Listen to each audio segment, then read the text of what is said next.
Hey there, Sark here, and today we are going to react to Chilling Spirits' 6 most disturbing forest encounters caught on camera. Let's go. Daniel ONeal is a YouTuber from the UK with a channel called English Woodsman, where he's been uploading videos of his wild camping, stealth camping, and woodland camping trips in the UK for almost 10 years.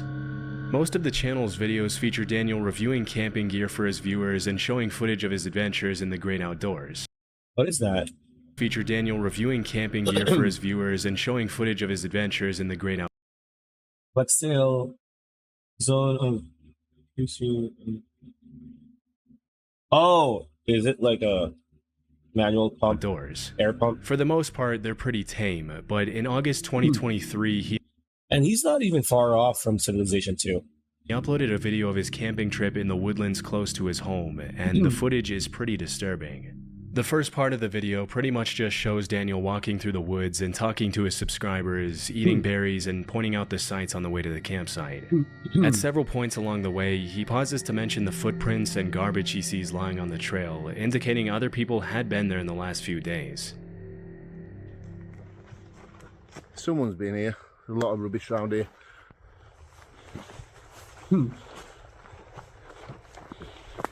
Yeah, look at the state of this. Does get used, doesn't it? After about a 20-minute walk, he sits down at a clearing where he plans to set up camp for the night and leans back on a tree to eat his noodles as he talks to the camera. It's not until around 25 minutes into the video that things start to get seriously disturbing for Daniel. I'm going to be out Friday night, but I'm going away Saturday, so I've got a bit of a drive as well, so I didn't want to be tired, and it's going to throw it down Friday night as well, and rain camping is really good.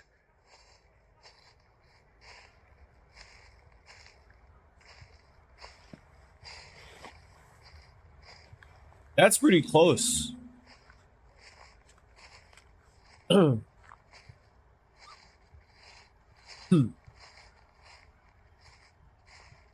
That's pretty close. Is that a badger?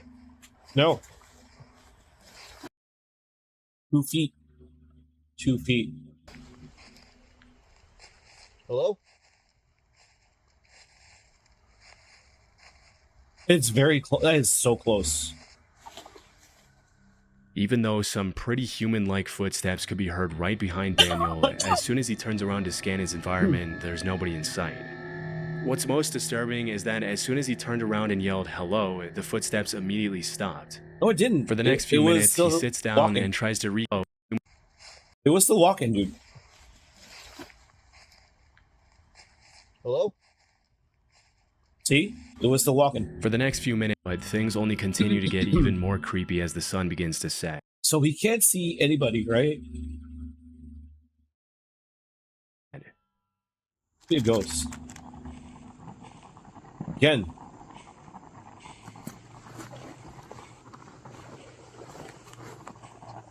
I would be like, I have a gun. I have a gun. I have a knife. You choose. Stop fucking with me and walk away.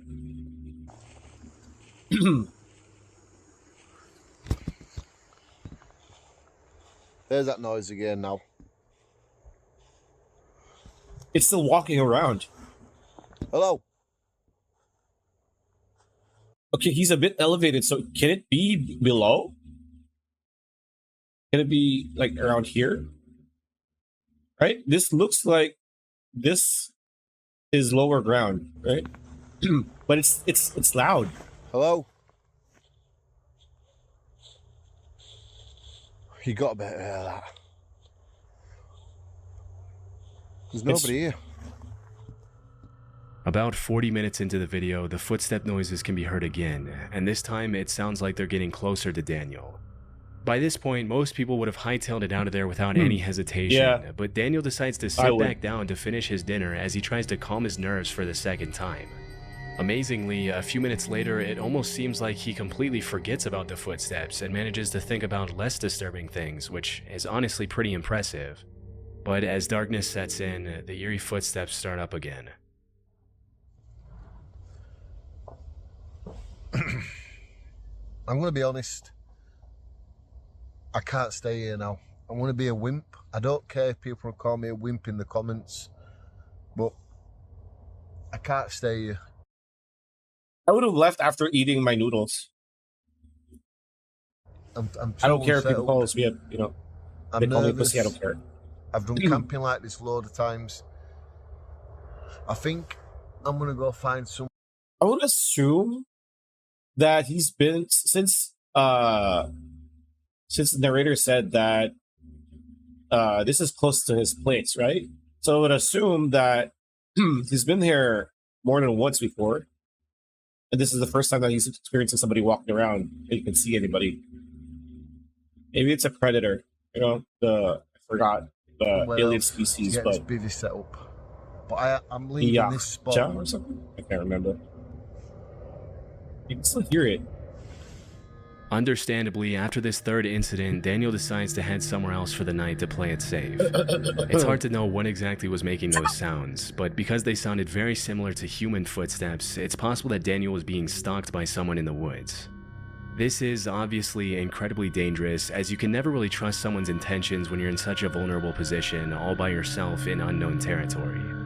It was either that or an animal walking through the grass, but because Daniel mentioned the grass... What animal walks on 2 feet? Not a bear. Not a wolf. Sasquatch. But even so, that's kind of light footfall though, right? It's not heavy. Grass was a little wet and wouldn't have made that dry sound if an animal stepped on it. This is pretty unlikely. Also, many people in the comments mentioned that no animal walks that uniform and steady. They stop, go, and change pace constantly. Yeah. Either way, it's a good thing he decided to leave, because who knows what could have happened to Daniel that night. One of the most annoying things to me is spam texts and phone calls. You would actually be surprised by the amount of times I get interrupted recording these videos by phone calls from random numbers. Well, I did some research and uncovered that Is this an ad? a lot of times these spammers are able to get our personal info, email addresses, and phone numbers because big companies can't keep our data safe from data breaches and hacks. You may not have heard, but back in May, Ticketmaster was hacked and the data of over 500 million people were put up for sale on the dark web for anyone to buy. This stolen worst data is found in data action monitoring. If my info was compromised, breaches, and if you don't want to either, use scares below in the description. The Rampant Range is part of a front range of the Rocky Mountains in Colorado, made up of almost entirely public land within the Pike National Forest. In the summer, you'll find lots of bikers enjoying the Rampant Range's elaborate trail system and exploring the great outdoors.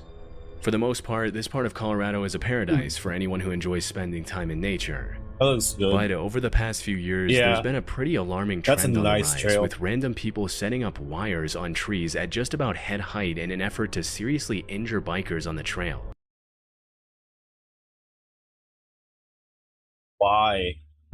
In 2019, a post describing this terrifying trend was uploaded to Facebook. And disturbingly, the uploader mentioned that one of his high school friends had lost his life as a result of running into a similar wire on a trail. Immediately, people jumped into the comments to point out how incredibly messed up it would be to... It's either you're going fast enough to decapitate you, or you snap your neck back and you break it. Gosh. 25 miles per hour. ...to do something like this, and how this kind of evil needs to be categorized as attempted murder if the suspects are ever caught. A couple of years before that post was made, in 2017, 2 motorbike riders uploaded a video to YouTube of their encounter with a similar wire, and although nothing happened to them, it was a very close call.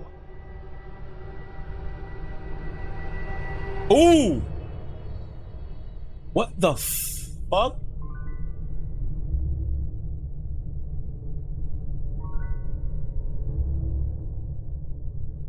Bro, you're a piece of shit if you do this. Like, it is out in the middle of nowhere, right? Like, it's not like Urbex Hill, who's like exploring abandoned places where people definitely live, and he's like, oh, sorry, and then he runs away.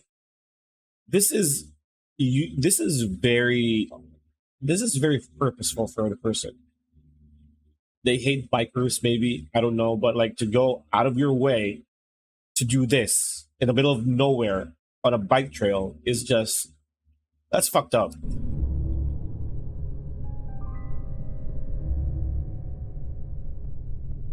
When these wires are set up off-trail, it can be hard to tell whether they were placed there out of malice or if a random camper or farmer placed the wires there to hang up clothes or something similar. No, if you're camping and you do hang up clothes like that, and that does happen, they're gonna remove it because you can use the rope, right? You can use your rope. They're not gonna leave it out in the open, especially on a trail. Like, there's no way people don't know that this is a bike trail, right? That this is a dirt bike trail. But in cases like these where the wires are specifically placed on the trail, there's really only one reason people would do that, and that's to bring serious harm to bikers for some reason. Possibly they're annoyed with the constant loud sound of the bikes near their property or something else. It's not even, okay, sure, no, come on, dude. Unless you're a hermit, maybe it's a hermit. Hey, we don't know. Maybe it's somebody who lives in a tent in the middle of nowhere. People do that, right? Maybe, I don't know. But hopefully more measures can be taken in the future to prevent more people from getting hurt, especially because it's not uncommon to hear about motorbikers and snowmobilers losing their lives over this kind of stuff. This audio was uploaded to YouTube by a user named Forest Fire number 21. Screaming coming from the woods behind my house. Around 2 a.m. in December 2014. God, no. The uploader lives in a forest, and he mentioned that the noises in the audio were coming from deep in the woods behind his house.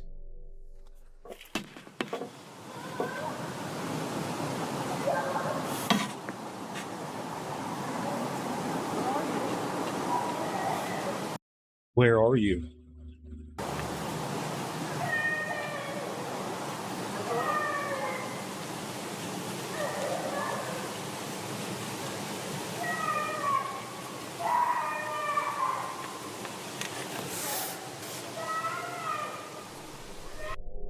It's hard to make out what the child is yelling, but after listening closely, several users jumped in the comments to point out that you can also hear an adult voice yelling, "Where are you?" And that's closer than the yelling. That is closer. That is close proximity. In addition to the young female voice making most of the noise, this quieter, more subtle male voice that can also be heard in the audio only makes the whole incident that much more disturbing. Near the end of the video, the uploader mentions that after that night, he checked the news every day to see if he could find some explanation for the screams, but he never did. The fact that the screaming was captured at around 2 a.m. in the freezing cold weather and in the middle of the woods indicates that the uploader could have genuinely recorded something pretty sinister taking place that night. He should have you would want to go to the police the following day, right? Hey, I live near the woods. I recorded this. This is 2 a.m. Can you please check it out? I am scared. It's hard to tell why the uploader would record and upload the audio instead of immediately calling the police after hearing a female voice in such obvious distress. But at this point, there's not much that can be done about it. Because you're stupid if you're by yourself, even if you have somebody with you, to be like, run towards the screaming and try to help. He should have just called the cops. I am hearing yelling and screaming, bloody murder on the woods behind my house. Please come, because I am terrified. I think most people would do that. About it. And who knows, maybe the uploader did call the police. There wasn't much context given in the video's description. We can only hope that whatever... If he did, he would have probably said that. I don't know. Whatever problem happened that night was eventually solved, but based on the shrillness of the screams and the strangeness of the whole situation, we probably won't ever be able to know for sure. Lisa is a life coach and YouTuber who often uploads videos of what it's like living in her van and traveling the country on her own. Van life. One afternoon in 2022, Lisa had parked her van on the side of the road and left the side door of her van open while she cooked her dinner inside, when suddenly a sketchy-looking guy approached her, poked his head in her van without her permission, and started asking her some pretty bizarre questions in French, a language Lisa doesn't speak. When she mentioned she didn't understand what he was saying, he pulled out a translator app to try to communicate with her, which obviously made her pretty uncomfortable, especially since she wasn't interested in talking to him in the first place after he invaded her personal space. After watching the guy struggle to use Google Translate for a few minutes, Lisa decided she'd had enough and shut the side door in his face, also closing the curtain to make sure the guy got the hint. Strangely, for over half an hour, the guy then stood outside in the rain and tinkered with the translator app to try to communicate with Lisa, even after she made it more than obvious that she wanted nothing to do with Maybe he's just in trouble, you know? him.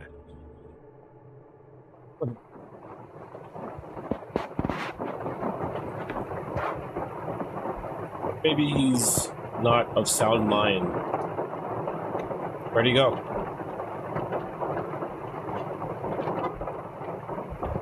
What is he doing?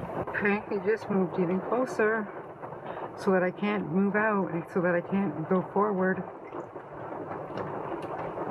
Call the cops? Please leave. Please leave. I don't think You sketchy person. Please leave. Is he gonna park sideways?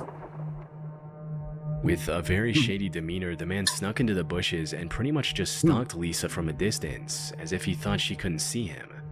As the sun began to set, Lisa kept an eye on the guy outside to make sure he didn't try to get close to her again, but the man just kept on bringing his car closer to her van and blocking her exit in different ways for more than half an hour.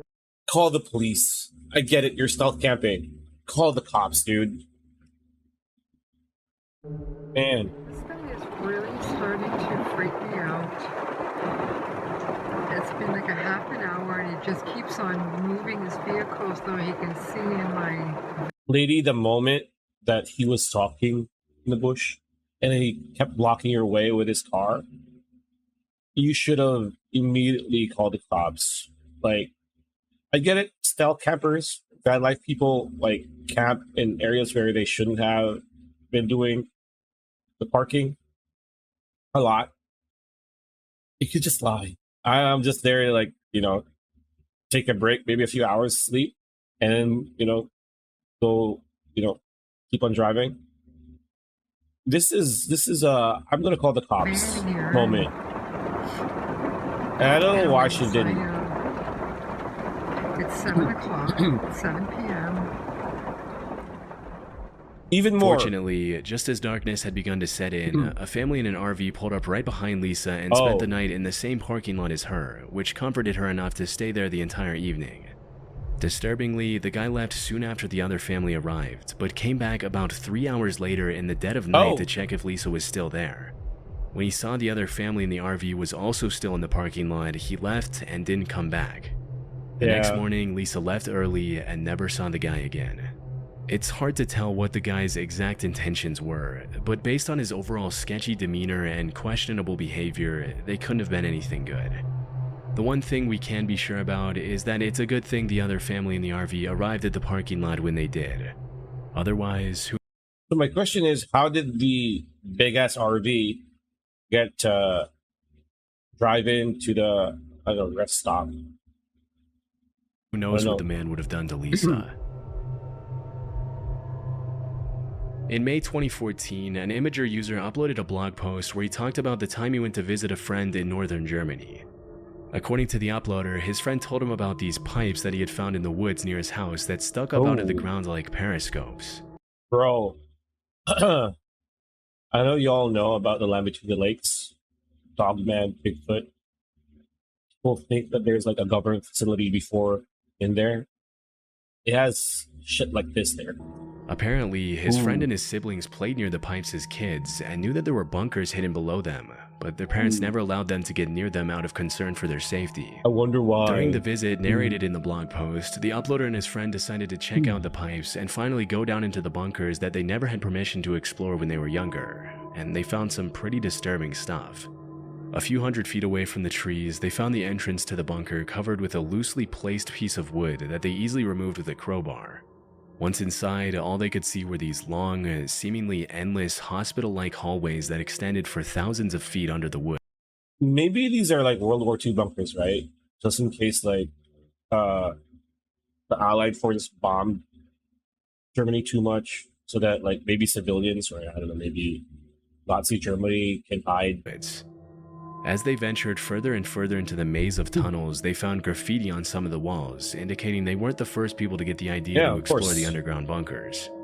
To the explorers' horror, one of the walls deep inside the tunnels had the word "help" in German graffitied all over it. It's possible that it was just sprayed on there.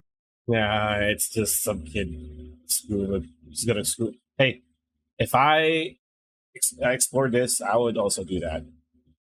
Like a lot of people spray stupid shit on like abandoned places, like haunted places, right? By another group of teens trying to be funny, but the eerie nature of the bunker coupled with the general state of disarray really makes you wonder if something more sinister took place down there at some point, possibly even written by German soldiers in the later parts of World War II. Nah, it's probably As they traveled deeper into the bunker, they found some more disturbing graffiti, with one of the eeriest messages reading, "Hello Satan, I love you." Obviously, that's not the kind of message you want to. Oh, that's so edgy. That kid is so edgy. Oh, I'm a young, angry teenager. See in a tunnel system like this, but the two friends decided to keep on exploring anyway. After several hours down in the bunker, they ended up finding tons of more twisting, winding hallways, yeah, this is a facility rooms with for old World War machines, II, I guess. and dark, narrow corridors that reached dead ends, but nothing more disturbing than the graffiti they had found a few hours earlier. The explorers managed to make it out of there safely and didn't go back there again. In the summer of 2016, that's probably a bunker, right? Like a World War II bunker. Or maybe a Cold War bunker, I don't know. Reports started surfacing that people were finding dangerous booby traps along a very well-known hiking trail in the High Mountain Park Preserve in Wayne, New Jersey.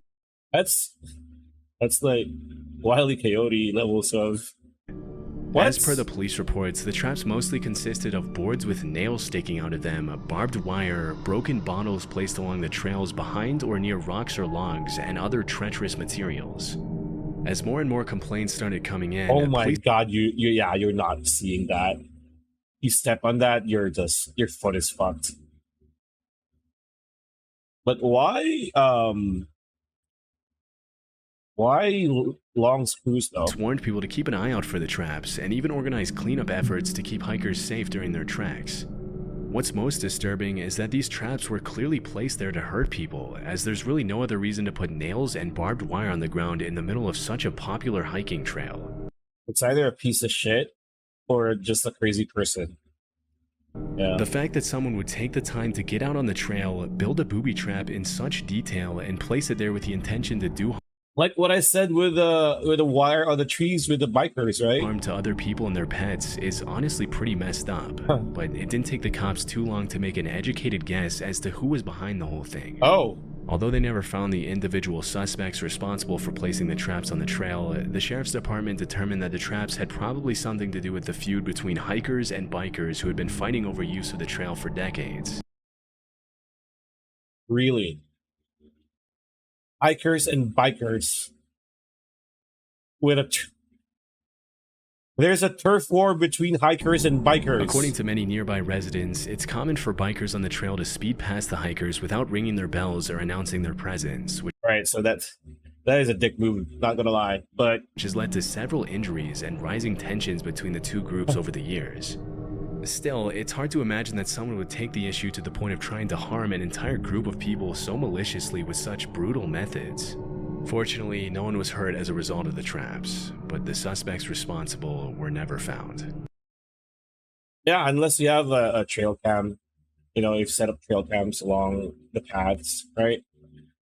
That is, you're a dick if you do that. Yeah. Anyway, that is the 6 most disturbing forest encounters caught on camera. Chilling Scares. Check the channel out. It's on the title and the description below. And if you want to watch the video yourself, it is also linked on the description below. I will see you guys next time.